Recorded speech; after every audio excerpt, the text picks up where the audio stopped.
We are seeing now the effects of Trump mania on the crypto sphere. The Trump pump. If the government wants to come along and say, right, we want to seize that money.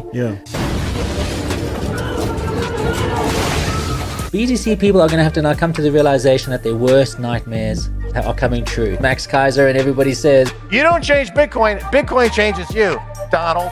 But of course, that's all just a load of hogwash. The history of BTC has been a history of where they are moving away from the original idea of Bitcoin. Guess what? Trump's just going to fork Bitcoin BTC, and he's going to outlaw BTC if they manage to retain the ticker. All right, Kage. Mr. G. Welcome to the show. Welcome, yo. And hello, everybody. Welcome to the Centbee Show. I'm your host, Lorien Gamaroff, and my co-host is Kage, World Reserve, Ntshingila. Kage, welcome to the show. Mr. G. What up? Oh, man. Bitcoin price. Gee, it's pumping to the moon. Moon is happening. All thanks to Trump, yo. Yes, he's lit the flame under the moon ship. The Trump pump. The Trump rocket ship to the moon. We are seeing now the effects of Trump mania on the crypto sphere. It's crazy. There's been a week or two since the election announcement. It's been 2 weeks already, yeah? Yeah, and everybody is now banking on the BTC hype cycle that Trump has now lit. Yo, Miss G, it's quite scary times because, FOMO is like getting at us, Yes, I mean, all we have right now is probably the world's largest speculative mania. I mean, we've had manias in the past. We've had all sorts of funny things, Beanie Babies and trading cards and whatever fads. Even Pokemon cards. Yes. All these crazy stuff. I remember there were Tamagotchis when I was in high school. I think we were the last batch to actually have, like in our eras, to have Tamagotchis, because I also have memories of having one, owning one, yeah. But nothing like this kind of investment craze, I guess, since 2000, the dot-com explosion. Yeah. Everybody was getting in on the internet hype wagon. Yeah. Everybody was excited about the internet and internet stocks, and any company that was something .com suddenly could raise millions of dollars. They didn't have to have a product, but even if they had a website, they didn't have to make any money. It didn't matter. Yeah. Eyeballs was all that counted. Growth. But it was quite different, Mr. G. I mean, even if we were to compare the two, with the internet protocol, there was people building stuff, Yeah, it's true. There were, I mean, I still remember the early days of, the websites, it was still a little bit clunky, but there was some activity happening there. I mean, if we look at the internet today, you can tell that, where it was going based on sort of the efforts, the collective efforts that were there, Yes, it's just that everybody got so excited. It wasn't about technology. Yeah. It wasn't about innovation and creating products. It just became about buying stocks, buying shares in tech companies that were now these new internet tech companies, this new exciting technology. And if you bought shares in these companies, you could make $1 zillion just by holding a couple shares.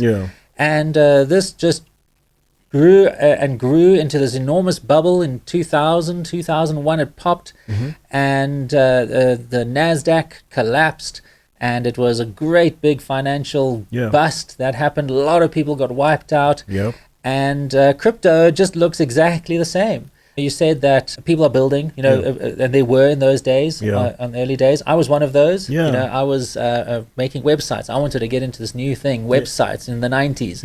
I was excited about this, being able to put a communication out there and communicate with people. Even had a startup, a tech startup then, and there was this big bust, and everybody was calling for the end of the internet. Famously, Paul Krugman, a famous economist in America, PhD, there's this quote where he says, the impact of the internet on our society will be no more than the fax machine. Something like that, to paraphrase. Jeez. Everybody thought, well, that's it. The internet's over. But of course, there were companies building. He was so wrong. Yes. Because, I mean, guys can connect with us halfway across the world, Yeah. Thanks to the internet, That's right. Yeah. And we never had that. Exactly. So just like the internet was booming and there were all these companies that were just going on and riding the hype wave, there were companies that were building technology, and those became the Amazons and the Googles, PayPal, and also, of course, everything that we see today in our life. But there was a hype cycle, and crypto has gone through the same thing. It's still going through that, where there's this promise of technology, this idea that this could turn out to be the next internet. And so now everybody's just speculating away on it, going bananas. It's all going to come collapsing around our ears. And the guys who are building the technology on original Bitcoin protocol, BSV, those are the guys who are going to have the companies of the new era, the new blockchain era. Just like the Amazons of the 90s and the Googles, they are Amazons and Googles right now, and they are building on BSV because Bitcoin SV is that promise of a decentralized payment system with all these extra features and utilities to bring down the cost of transactions. And so those are the companies that are going to eventually emerge out of the ashes of this big crypto collapse. If we're talking building, that's something that obviously considers the future, and that's what was done with the internet. And, BTC seems like it's just, looking at the now gains, and that's that. It's never about a future thing, because even if we're talking about the prices and all, it's all been a speculation. Yes, and now, of course, Donald Trump has sparked that into another level entirely. And last week we spoke about Donald Trump's election win and the promises that he made to the crypto community if he was elected. And we spoke about a whole lot of things, freeing Ross Ulbricht, getting $1 million reserve. So if you are interested in listening to what those promises are, we go through them and we discuss each one of them. There's a handful of them. But what we want to do now is we want to talk about the actual fact of the United States holding a reserve of 1 million Bitcoins. I mean, they do have a couple hundred thousand, I'm not sure the number. Well, that's Bitcoin they confiscated, right? That's right. But what they're going to have to do is, if they're going to now be using public money to be able to buy this Bitcoin, this 1 million Bitcoins, BTC, of course, where are they going to keep it? And are they going to now say, right, well, everything you guys have been saying about BTC, about decentralization, that's for the win, we're into that and all that. But I mean, first and foremost, they're going to have to put that Bitcoin in a very safe place. Are they going to have to build a Fort Knox for Bitcoin? Mr. G, nothing screams decentralization like government Bitcoin reserves. That's like, doesn't make sense now. Because is Bitcoin like now a CBDC of some sort? They're going to now hold this BTC. They're going to be storing it, I'm sure, in a very secure place. But more than that, remember, there's some very important principles around BTC, at least what the BTC community and crypto community, what they extol. The ideas, the ideology. Yes, and one of the most important ones is centralization. They want to have a decentralized system. Why? Because, first of all, they want to make sure that governments can't manipulate it. But also, they've got all these things that they talk about, uncensorable payments. In other words, being able to pay anybody you like without any controls, or not having your money seized. There's this concept of not your keys, not your coins. Yes, not your keys, not your coins. But if you now have your keys and they are kept hidden, government can't take your money. And unless they force it out of you. It's unconfiscatable. Yes. So they can't seize your money. And even if they wanted to, they couldn't. If the keys are not written down somewhere and they can't force them out of you, they can't steal it. And Mr. G, we need to clarify that is the BTC ideology. That's what they believe. Yes. So if that is the case, are you telling me that now that means the government has to follow suit? Well, I mean, if they're going to be adopting BTC and turning it into something that's a reserve asset, part of the financial infrastructure, it's not just going to be something that you keep, but now that BTC has been legitimized, people want to transfer it to others and trade it. This is now a very important thing about BTC, is that it's supposed to be decentralized. That means if the government wants to come along and say, right, we want to seize that money, if they can't claw the private keys out of your dead hands, your cold dead hands, then they can't seize that money. But you could just think about it now. If in normal life, Yeah. if you lose money, if somebody steals your money, or there's a big hack or something like that, or there's a criminal enterprise and transactions are traced, what the government wants to do is to be able to stop. Yeah, I mean, that's a normal world, you Yes. know, where rules apply. I mean, nobody wants to be like hacked and get their funds stolen and then you can't even recover them. If you're a bank and you get robbed, Sorry, guys, your money's gone. or if you send money to the wrong account, if you think about the payment systems that the world we have today, like SWIFT, there are mechanisms in place to be able to freeze funds. Because mistakes happen, Mr. G. I mean, what happens in situations where you actually try to transact to someone's account, but you mistyped, Yes. you know, and the money's gone. Like your money's just lost just like that. Yeah, exactly. So something's going to have to happen here. If Donald Trump follows through on his promise of buying a reserve and spending money on a reserve, Yeah. well, then what he's implicitly doing is he's saying, I believe in the BTC ideology.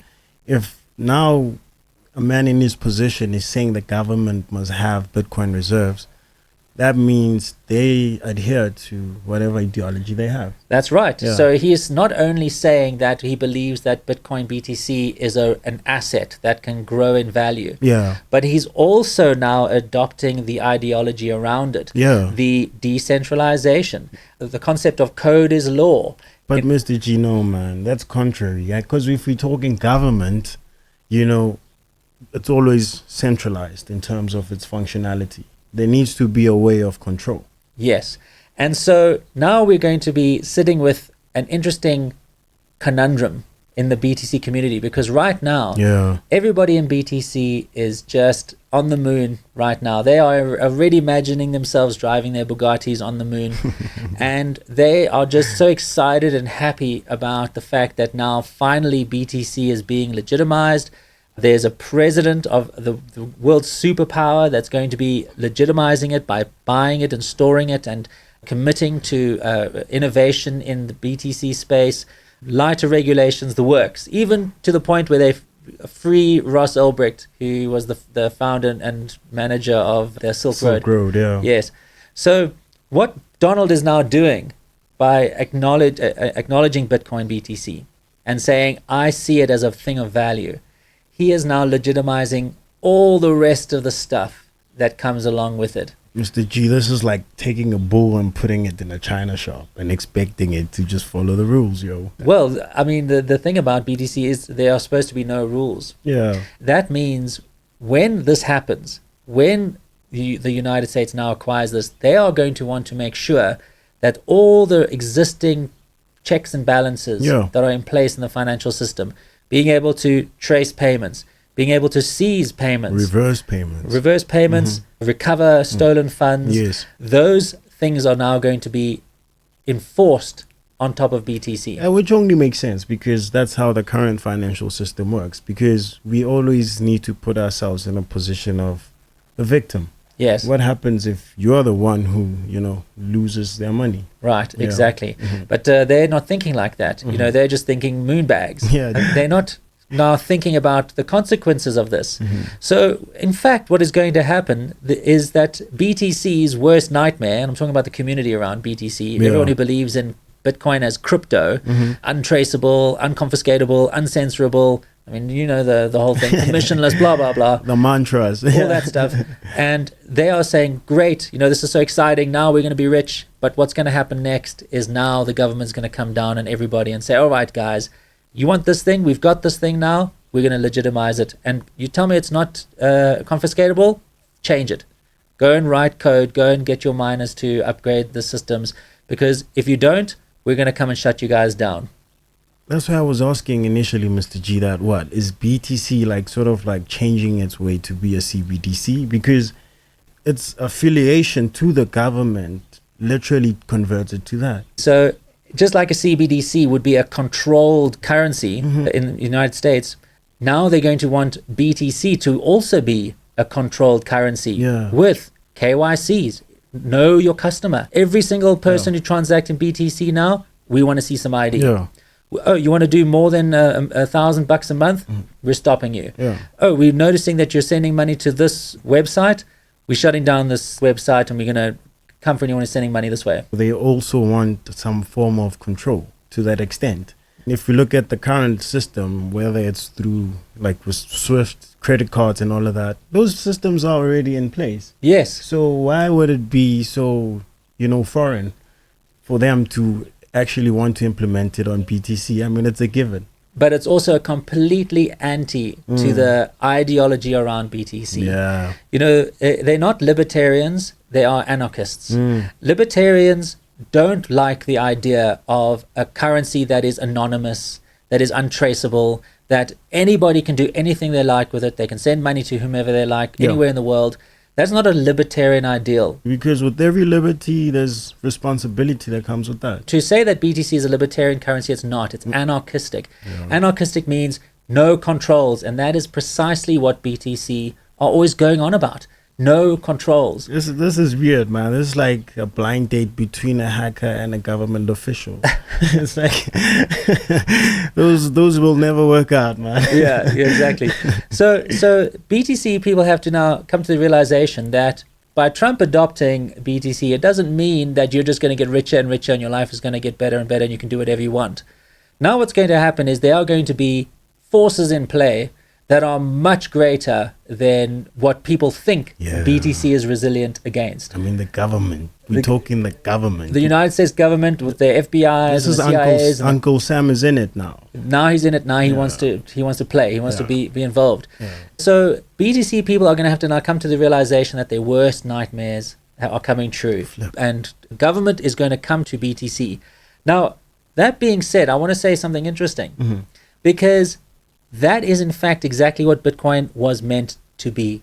It was meant to be something that governments could feel comfortable with. Yeah. There was no messaging and talking about stopping government control with Bitcoin in the early days. And if you look at the way Bitcoin is designed, it has got nothing to do with hiding and untraceable. It is a public, transparent, traceable ledger. That's why also the BTC guys in the early days, they fell into that trap. Like even through your Silk Road and stuff, they thought, I'll never be caught. Yes, exactly. Only to find out that that's not the true tech nature of it. That's right. In the early days, the way Bitcoin became kind of well known was because of the Silk Road and then other dark markets popping up.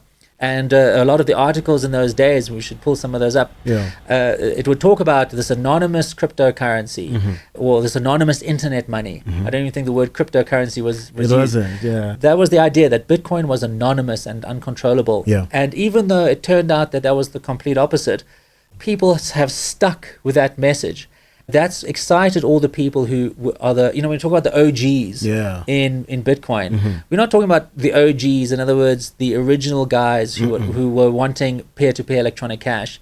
We're talking about everybody else who piled in years later with all these anarchist messages about being unconfiscatable. The false prophets. All of the guys who are now popular guys and have been around for a long time. I don't want to call out anybody's names, but maybe I'll flash a few images up there of them. But that anarchistic messaging crept into Bitcoin. And of course, the history of BTC has been a history of where they are moving away from the original idea of Bitcoin as this legitimate, regulatory friendly, compliant, peer-to-peer cash system. Now, of course, it's all about gold and investing and speculating. It's kind of sad, like how backwards we are, Mr. G. Because, I mean, if we talk in PSV, like you were saying, every point regarding regulation, the government, transactions, it was touched. Yeah. It was considered and well thought of. The world would be a better place if it is a regulatory compliant system, because then we can let the whole world use it. If you create a system that is breaking some rule, people aren't going to use it. Never. Yes, you'll always have the kind of guys in the basements who are hiding away and want to use the technology, but it's never going to be mainstream.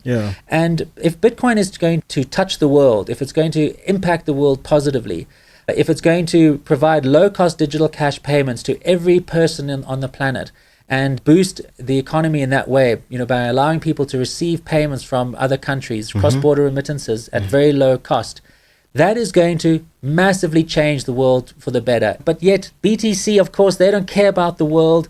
They just want their bags to be pumped. Their famous quotes, from these guys, Bitcoin's not meant for people who earn less than $2 a day. $2 a day, imagine that. Samson Mao, I'll call him out for sure. He said a few silly things. So this is the idea, is that Bitcoin needs to be legitimate. Yeah. When I was talking about government control, if somebody is into crypto, they are having heart attacks about this right now. But if you're in BSV and you understand Satoshi's vision for Bitcoin, this is not news for you. This is like, of course. We've been compliant, Joe. Yes. And if you understand Bitcoin, you realize, yes, Bitcoin is built for regulation. Yeah. Mining is a way to keep the system accountable. Yep. Law enforcement can create global court orders to seize funds. I mean, if we're talking government, we're talking power, and if we're talking BTC, there's a certain ideology around it that you can't change it. But we're talking the government here. Yes. It's not like the government would adopt a system and not have one to have any say or power over that. Government always has control over certain entities and institutions. But now, how is the government going to... I don't understand that, because it's already contradicting itself. I mean, there's no way. Yeah, they are going to change it. The government wants to change Bitcoin, BTC. Yeah. Because they don't want this decentralized thing. They want to control, they want to supervise, they want to do all the stuff. Yeah. But Max Kaiser and everybody says, you don't change Bitcoin. You don't change Bitcoin. Bitcoin changes you, Donald. You can't change it unless it's some kind of massive, overwhelming democratic process. But the idea is that of Bitcoin BTC, and this is one of the most important selling points, is that it can't be changed. Yeah. It can't be manipulated. It's decentralized. Yeah. Governments can't change Bitcoin. That is the entire point. In fact, BTC is anti-government. BTC is anti-government, but also it's anti-control. Even if you wanted to, you wouldn't be able to go and change the rules of Bitcoin. But of course, that's all just a load of hogwash. Yeah. Because what we have specifically seen with Bitcoin BTC is how it has changed over the last few years. I mean, there's a record of that.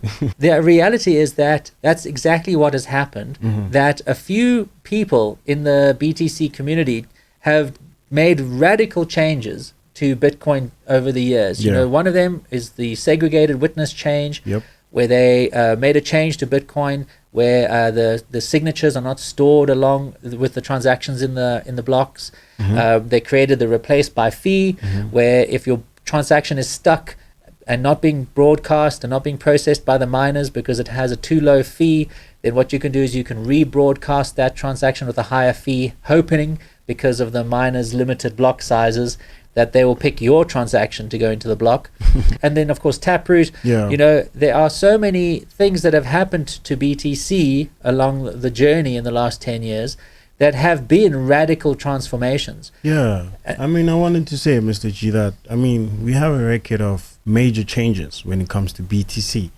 And then here now we're talking about the government, having Bitcoin reserves, and we just assume that that's how it's just going to be. Yeah. But now, of course, the government is going to want to have specific controls.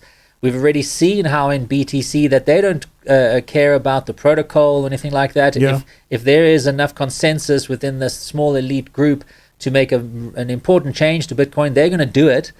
Now, at the moment, it's just maybe a lot of people in crypto who are interested in these changes. But now that the government's coming in properly, and it's not just about regulating exchanges, they're going to want to have the same kinds of controls in place that they do have over SWIFT and FedWire. If you can think that the pressures that are going to be put on them, imagine the CIA or something, knocking on the developers' doors saying, you better put this in here. That is going to be a reality. Yeah, man, because that's how it is. Especially if we're talking the American government, it's got tentacles, it's involved, in places where, I guess it should be. So even when we're talking like money-wise or transactions, regulations regarding, financial services, it's quite important for them to also have like an upper hand. This is their worst nightmare. Yeah. They are not going to handle this. Now, going back to the original Bitcoin, and of course BSV representing the original Bitcoin protocol, this was already how it was devised to be. Again, Yep. And we can keep reiterating this. BSV was meant to be something that followed those rules. It was so that governments could accept it and say, this is a wonderful new technology, just like they have the internet. Yeah. You know, once upon a time, the internet was this big, dark, mysterious thing. And of course, people saw the value in it, especially when governments realized that they could have some measure of control on the companies. They could regulate the businesses and all that. But the internet protocol isn't this anonymous protocol. And so Bitcoin isn't an anonymous protocol too. It's never been. Never been. It's always been pseudonymous. That's the important word. Pseudonymous means you can see what's going on, but you don't necessarily know who is going on. It's like transparency, but not invasive. You know? Yes. You've got your privacy, Yeah. but you can't be anonymous if you need to be traced. And so BSV and the people who believe in original Bitcoin protocol acknowledge this and want this because it's going to allow innovators like Centbee and many other Bitcoin entrepreneurs out there to provide tools and applications and all sorts of wonderful new ways to use this protocol, this cash protocol and traceable ledger.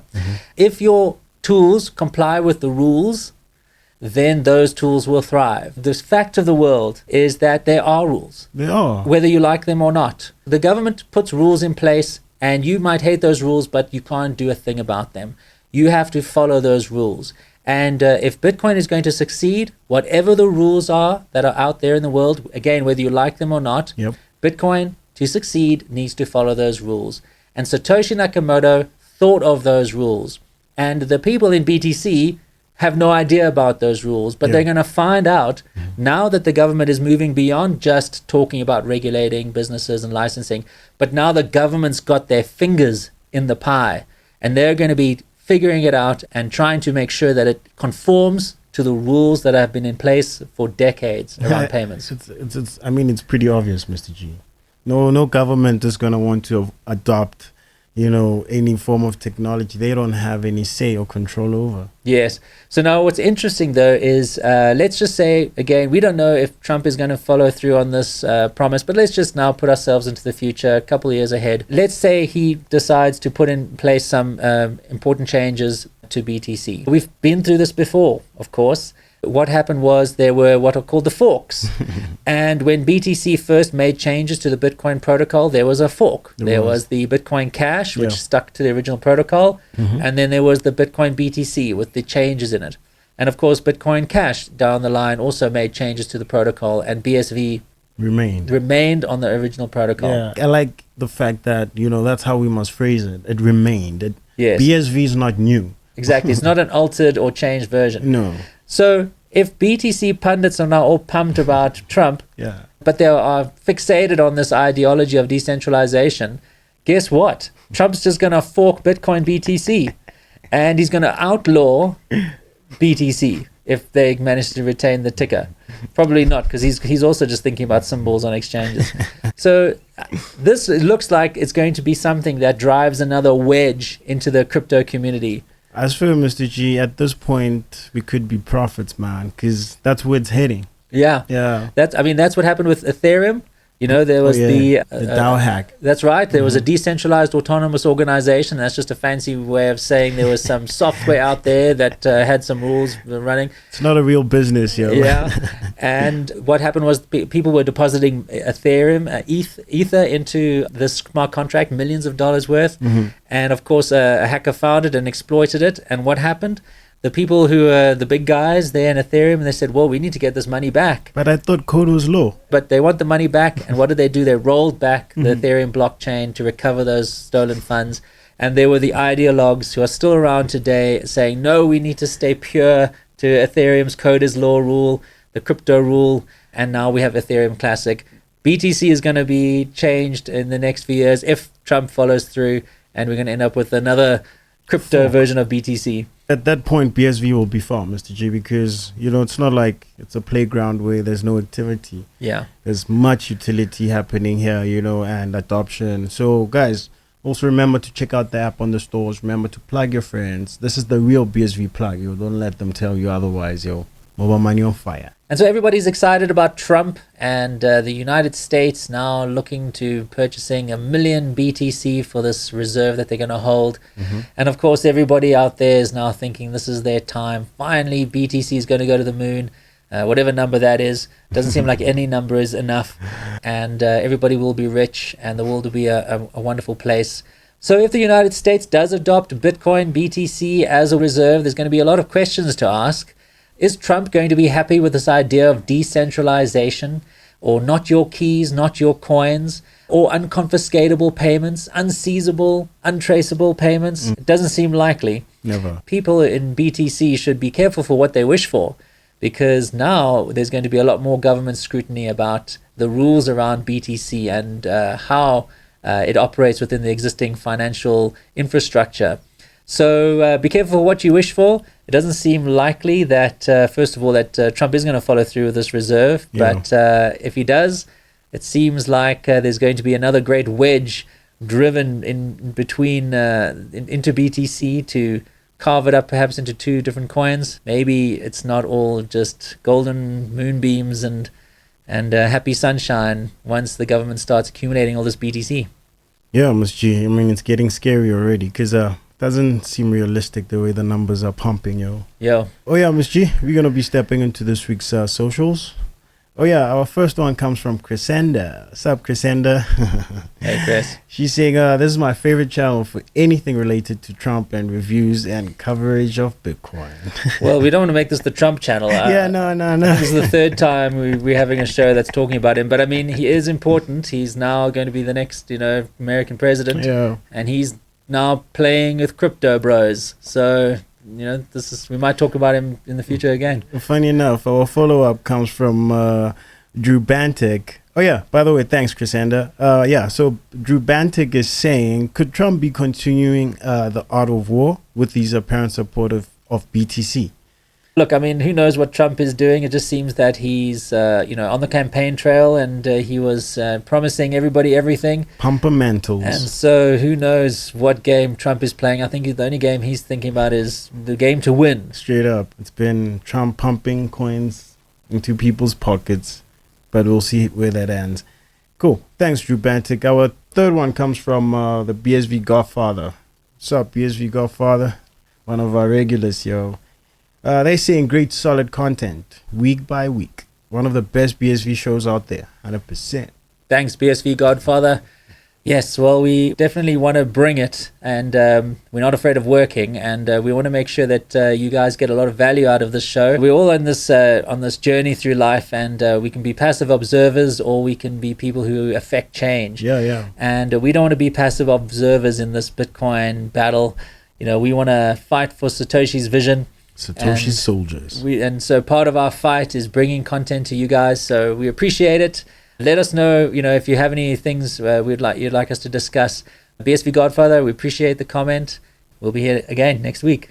Sure. Yeah, guys, just remember to keep the love going, man. We appreciate the support. Check us out on Rumble, Spotify, and also, follow us on X, Instagram, Facebook. We're here on socials, man. Just hit us up. Mobile money on fire.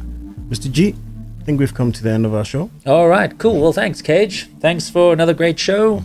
And we want to thank you guys for joining us here today on the Centbee Show. Please come back soon.